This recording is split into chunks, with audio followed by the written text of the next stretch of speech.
तो यहाँ पर सभी लोगों ने महावर लगा लिया था। ये भी होता है कि पूजा से पहले सभी सुहागिन महावर लगा होना चाहिए, नेल पेंट लगी होनी चाहिए, वो भी रेड कलर की, और सिंदूर मांग में लगा होना चाहिए, फिर पूजा करते हैं।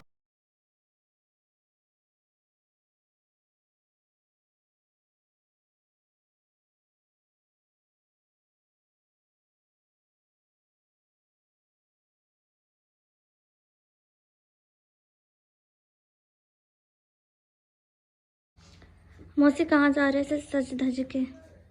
तो हेलो एवरीवन, कैसे आप सब। तो आज मैं जहाँ जा रही हूँ वो मैं आपको अभी बताऊंगी आगे जाके कि कल मेरा निमंत्रण आया है, जैसे कि संकटा माता का व्रत।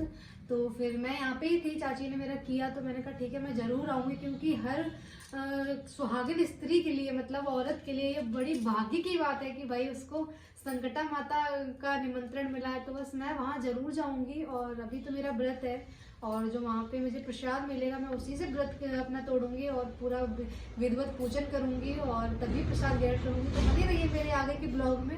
और आपके यहाँ कैसे क्या पूजा होती है, किस तरीके से होती है, तो आप लोग अच्छे अच्छे कमेंट्स करके मेरे को बताना, और मैं यहाँ कैसे करती हूँ वो मैं आपको दिखाऊंगी। तो बने रहिए आगे के ब्लॉग में। Thank you.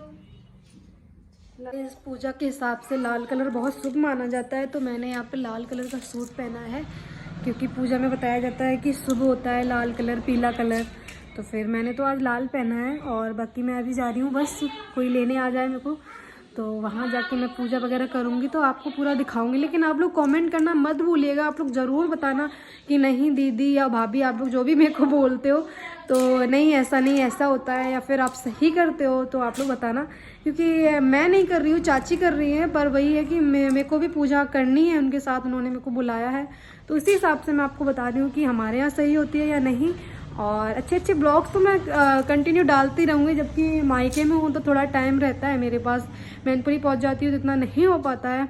तो बस यहाँ पे ब्लॉग्स वगैरह मैं डालती रहूँगी, आप लोग बस एंजॉय करना और मेरे ब्लॉगों के लिए। तो यहाँ पर मैं थोड़ा लेट पहुँची थी, तो यहाँ पर महावर वगैरह सब लोग लगा चुके थे, तो चाची ने बोला जाओ, बहू है चाची की जो अभी शादी हुई है, तो चाची ने बोला जाओ जल्दी से तुम दीक्षा के लगा दो, वो अपने हाथों से नहीं लगाएगी, क्योंकि भाई बेटियाँ हैं तो भाभी को करना चाहिए। तो भाभी ने मेरे को महावर लगाया यहाँ पे।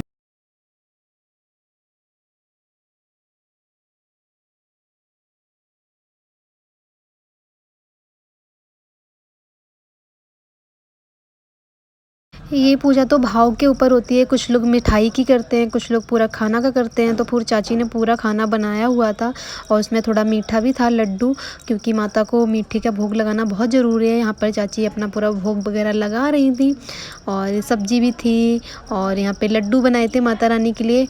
फिर यहाँ पर मिट्टी की गौर हमारे यहाँ बनाई जाती है, जिनकी पूजा मतलब बहुत ज़रूरी है, ये पूजा तभी मानी जाती है। फिर इन्होंने, चाची ने माता रानी को खिलाया, और यहाँ पे पूरा साज श्रृंगार सब रखा, चूड़ियाँ, बिछवा, बिंदी, सिंदूर।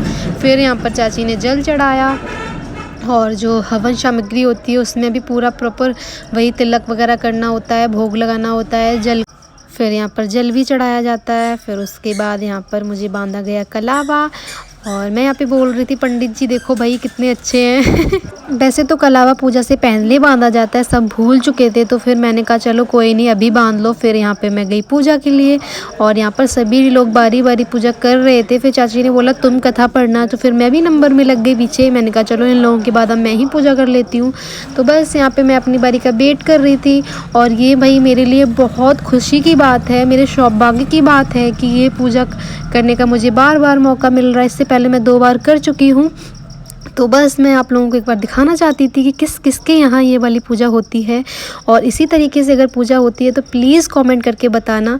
और फिर यहाँ पर जैसे सब लोग पूजा कर रहे थे, फिर मैंने एक आंटी को बोला आंटी मैं भूल गई हूँ, क्योंकि होता है ना वहाँ पे तो मम्मी बता देती हैं, और एक बार मैंने बुआ के घर पे खाई थी तो बुआ ने बता दिया, तो फिर मैंने आंटी से बोला आप मुझे बता दो।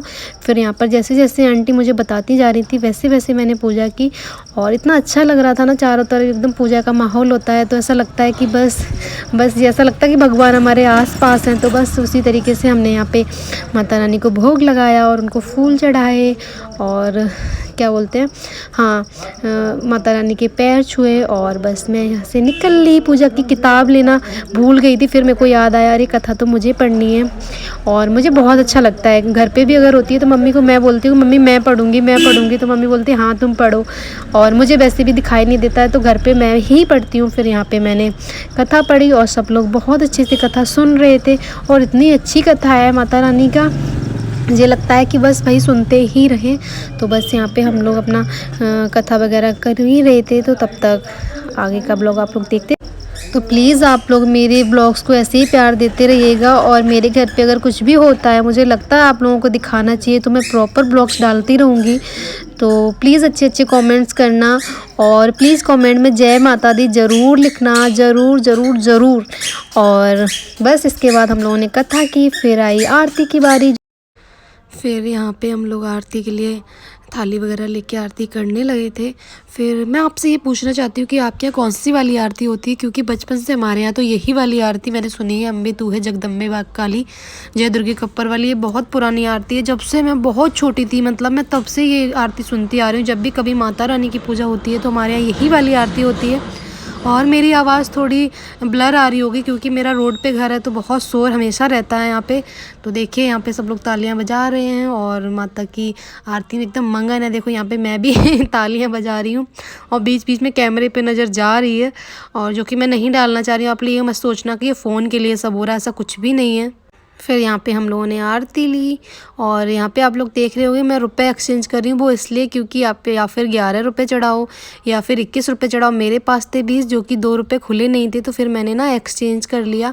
फिर मैंने 11 रुपये चढ़ाए और यहाँ पर मुझे सुहाग की बिंदी मिली है जो कि मैं आप लोगों को दिखा रही हूँ, मैंने लगाई है। फिर हम लोग गए खाना खाने के लिए और खाना कितना अच्छा लग रहा है। हमारे यहाँ के मट्ठा के आलू इतने फेमस हैं कि उसकी बिना दावत अधूरी लगती है। फिर यहाँ पर मैंने अपनी भाभी की मुँह दिखाई की जिनकी अभी शादी हुई थी।